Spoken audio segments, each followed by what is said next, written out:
We all agreed not to do gifts this year, my mom announced, smiling like a queen declaring peace. For a second, the room felt still too perfect. The fire crackled, the chandelier hummed, and I could almost believe her. Then the front door opened and my sister swept in arms, stacked with shimmering boxes, laughter echoing through the house. My son froze, watching his cousin tear into an iPhone 17 Pro Max, tears of joy spilling down his face. I felt something inside me snap, not loudly, just clean. That night, no one noticed I stayed awake. They will when they see what I did next.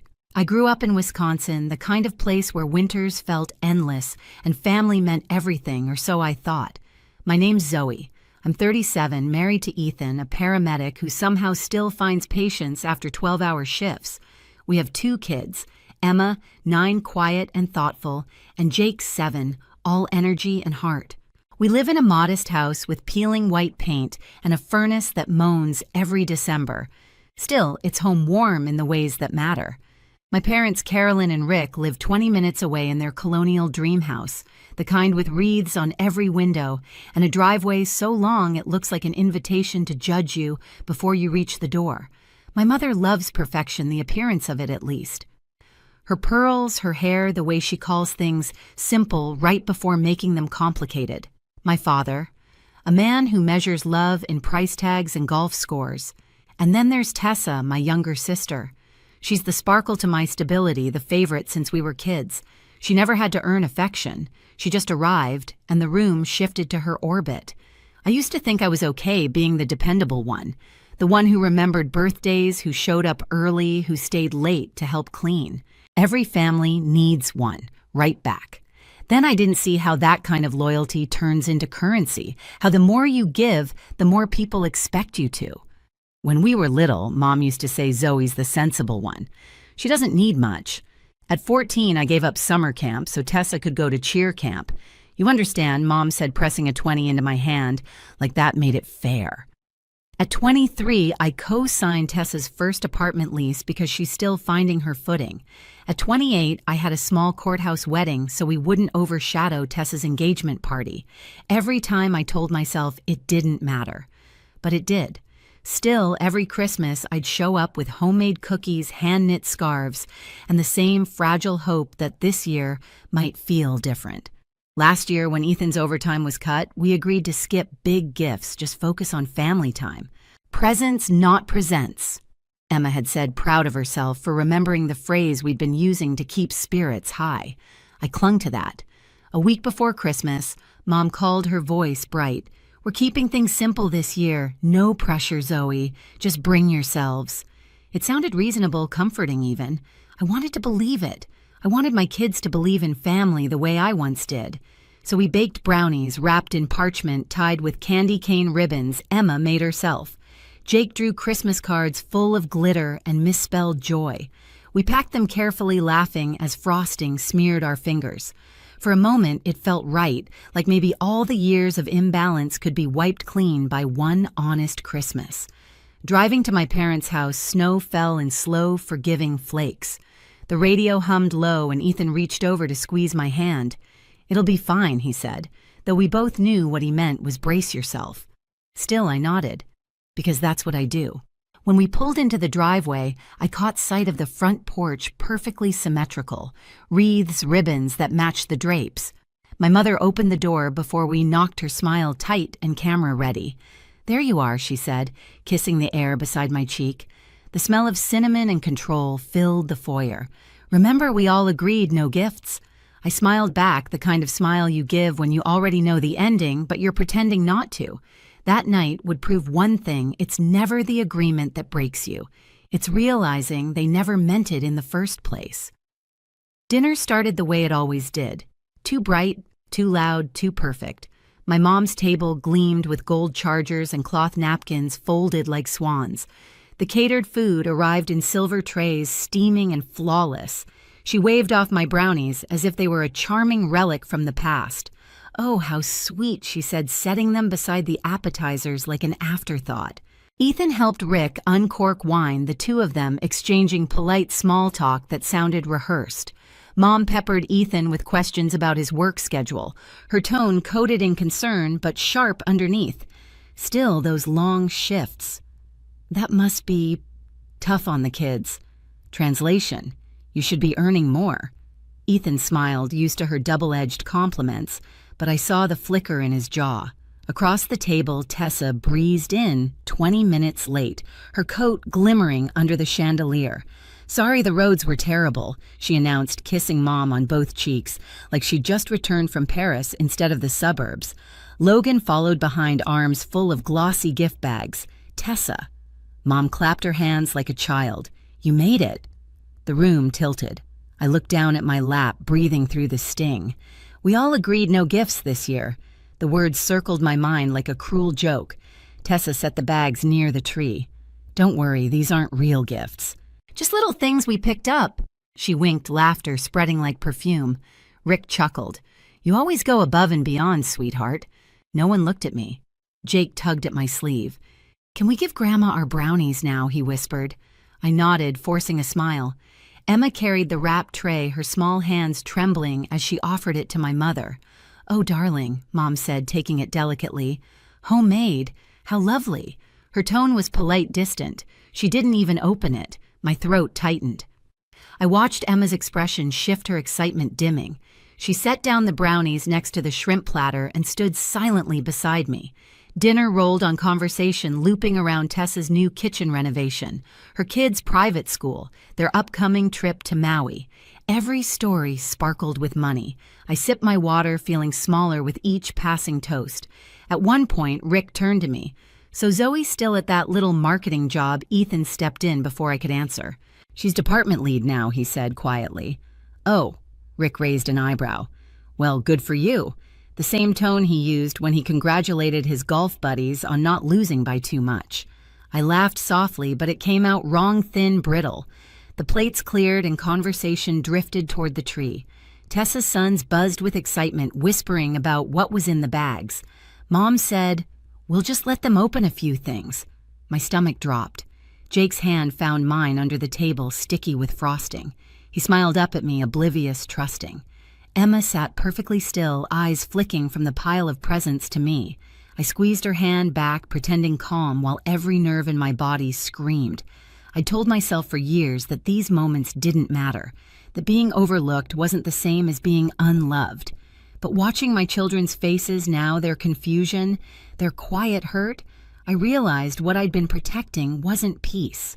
It was everyone else's comfort at the expense of mine, and something deep inside me started to shift. The first gift tore open with a sound that split the room, the sharp rip of expensive paper. Then another and another. Tessa's sons sat on the floor, surrounded by glossy boxes, their laughter rising with each unwrapping. An iPhone 17 Pro Max shimmered beneath the twinkling lights.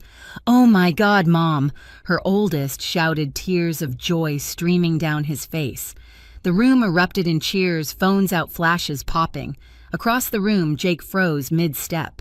He still held the handmade card he'd drawn for Grandma, a wobbly tree with crooked stars. His eyes darted from the glowing phone to his grandmother's smiling face. "Didn't Grandma say no gifts?" he whispered. Emma pressed closer to me, her small hand clutching my sleeve. I couldn't answer. I was staring at my mother, her radiant practice smile, the one she saves for company. "It's just a little something," she said. We didn't want to make a big deal. I could feel my pulse in my ears.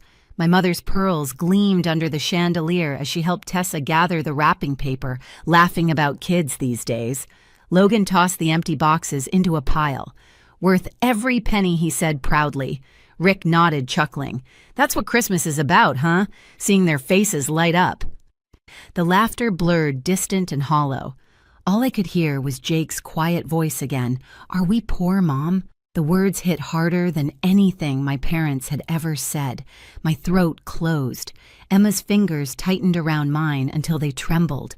I glanced at the tray of brownies, untouched edges drying under the heat vent.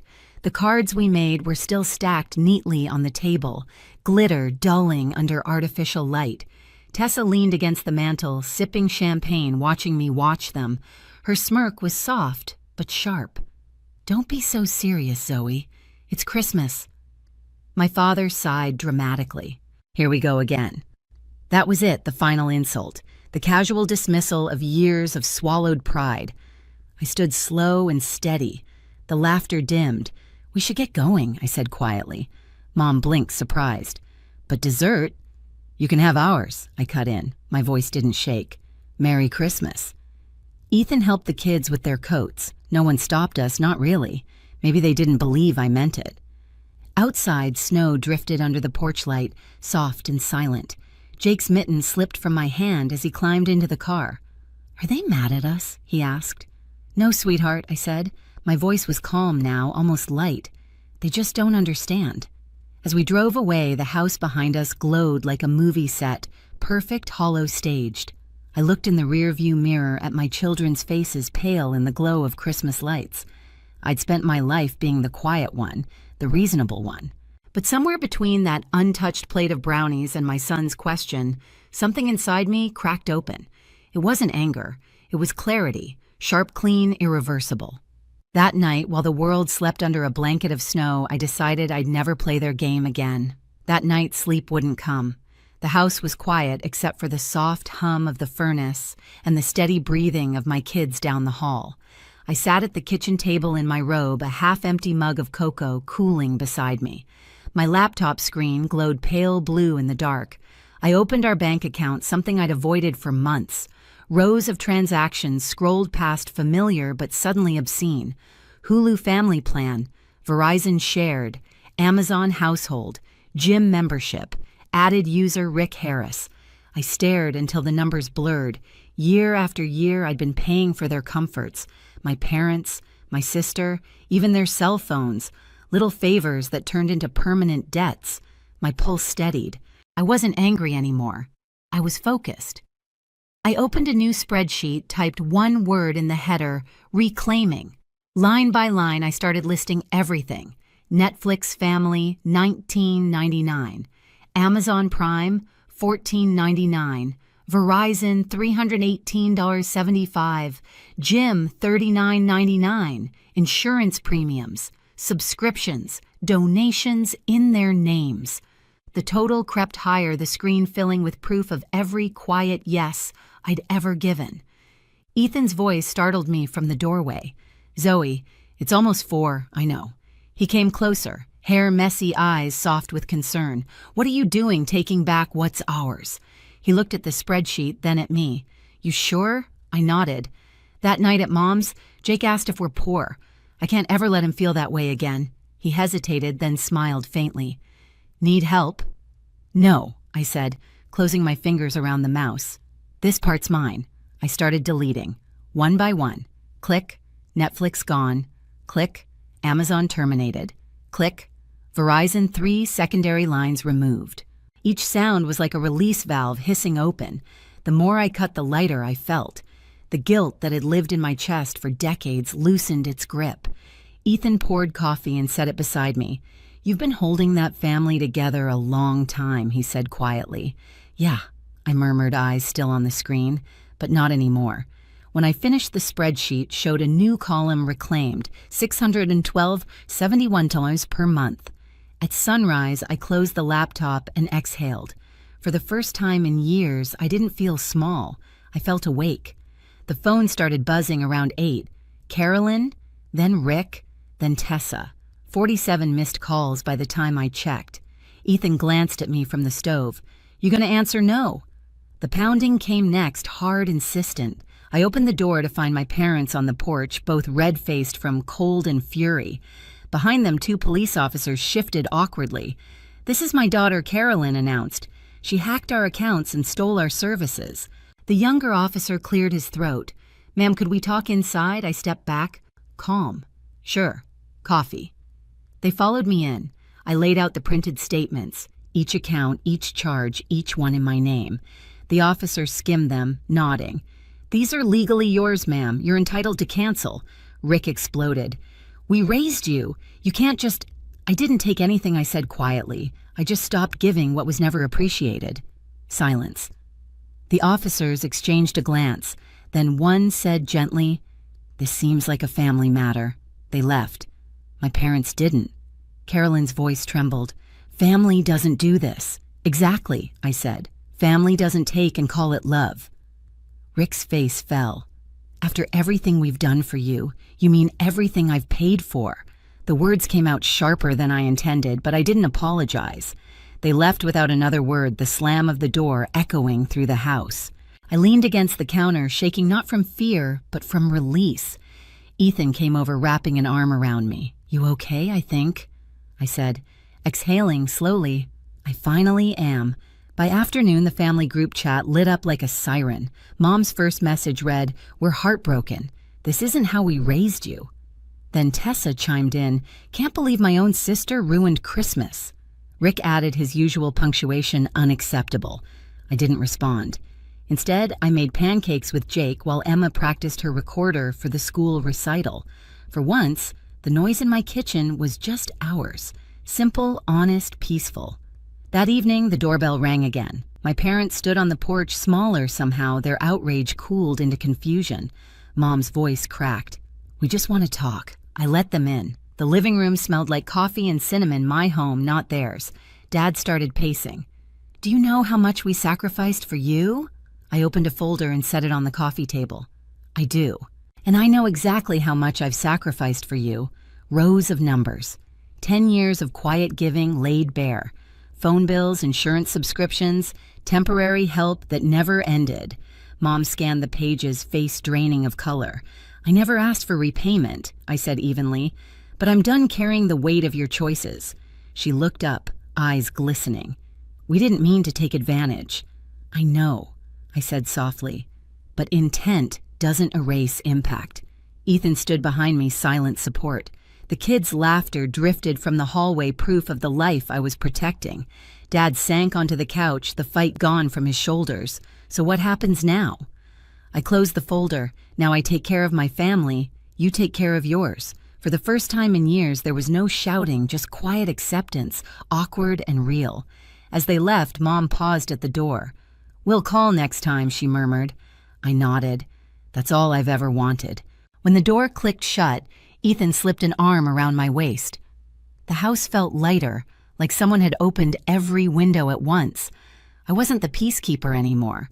I was the boundary. 6 months later, summer sunlight spilled across our backyard. Emma knelt beside me, planting tomato seedlings, her hands covered in soil. Jake chased bubbles across the grass, laughter echoing through the air. Ethan was inside finishing his paramedic certification exam, the one we could finally afford. The house felt different now, lighter, like it could finally breathe. Mom called that morning. She didn't lecture, didn't guilt trip, just asked if she could visit this weekend if it's a good time. I said yes, because boundaries once respected can start to grow into something like respect. As I rinsed my hands under the hose, I looked at our small, ordinary yard and smiled.